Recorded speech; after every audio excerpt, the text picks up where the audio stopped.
Yooyya abbo gaaf durii gaafa gadaa daawwee gobboo yaayya jaaroleen Booranaa seer 24 baafteedhaan. Seer 24 baaftee seer kaan cufarraa walii galtee seer tokkorraa walii galuu dadhabdeedhaan. Seer isiinirraa walii galuu dadhabde seer nadheeneedhaan. Hin dhageettayyuu. Daawwee gobboo yaayya inni abbaa gadaa Booranaa 31 yoo ta'u inni gos Booranaallee qabcabdu. Duub guddoo seer baasan gaaf seer daawwee caa dhageettaniin seer daawwee haydhan. Hin dhageettayyuu. Innaan duub seer baasan kaanii seer cufarraa walii galanii seer tokkorraa walii galuu dadhaban. Seeri sulleen seer nadheeni.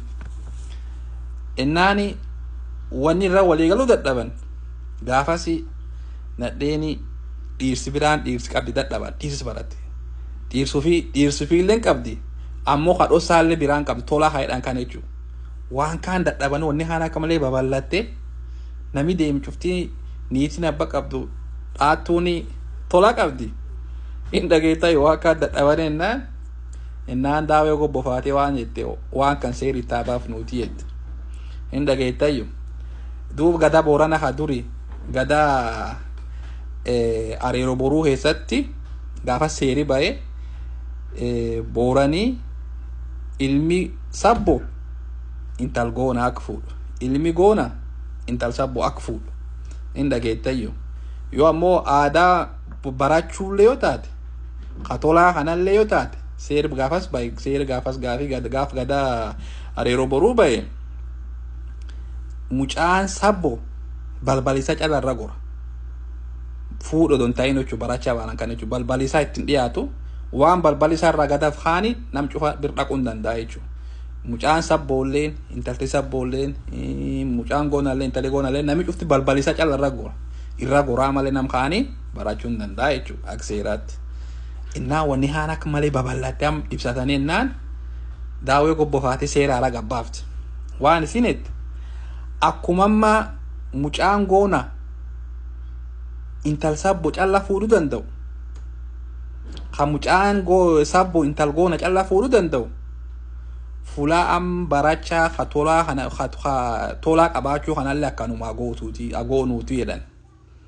Mucaan goona akka inni intal goona hin baranne. Mucaan sabbo akka inni intal sabbo hin baranne. Hin dhageettayyuu. Innaa waan kan irra walii galuu dadhaban. Irra walii galuu dadhabanii nadheen yaamanidha waan kan. Innaan nadheen itti yaamanidha. Nadheen yaamanii waan kan itti himan.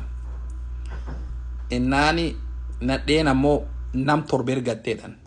Nam torba bakka buufattee nam torba ergatteedhaan.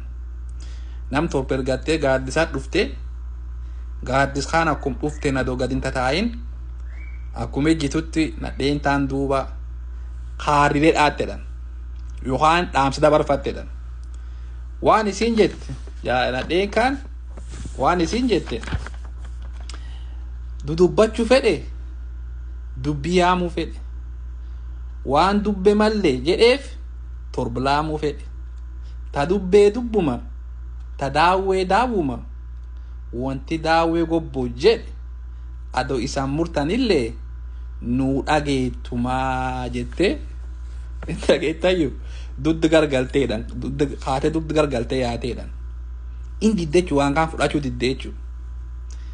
Innaan akkasiin eegii isiin didde eegii nadheen seera kan fudhachuu didde waan gumiin didde gulin deemanii baqa yaalaa baanu jedhanii dhiisaniidha. Hin dhageettayyuu. Isa waan feetan murtanillee isa waan feetan jettanillee nu hin barachuu dhiifnuu jettee nadheen akkanaan murtii seeraa haan diddee akkanaan dubbiin sun dubbii nadheeniitiin murtii nadheeniitiin murtoofteedha. Hin dhageettayyuu. Wallee nadheen bilaaya jette garrii waan jette mammaattee wallee wooleen mashaqa jette duuba waan akkasii kana jedhaadhaanii beektaa. Hin dhageettayyuu. Duuba wanni nu asirra barannu kabaja yookaan ulfinna seerii Booranaa nam nadheenii nam uwwaatii qabu garsiisaa jechuudha.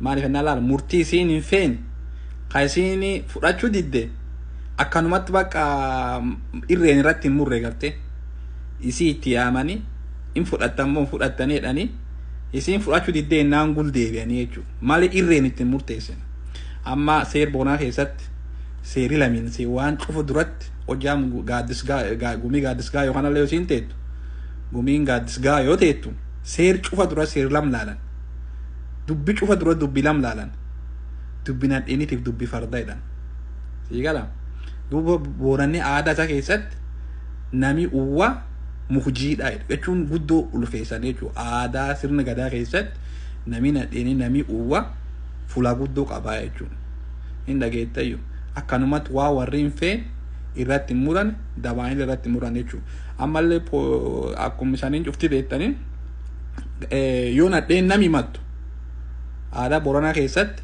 yoo nadheen nami mattu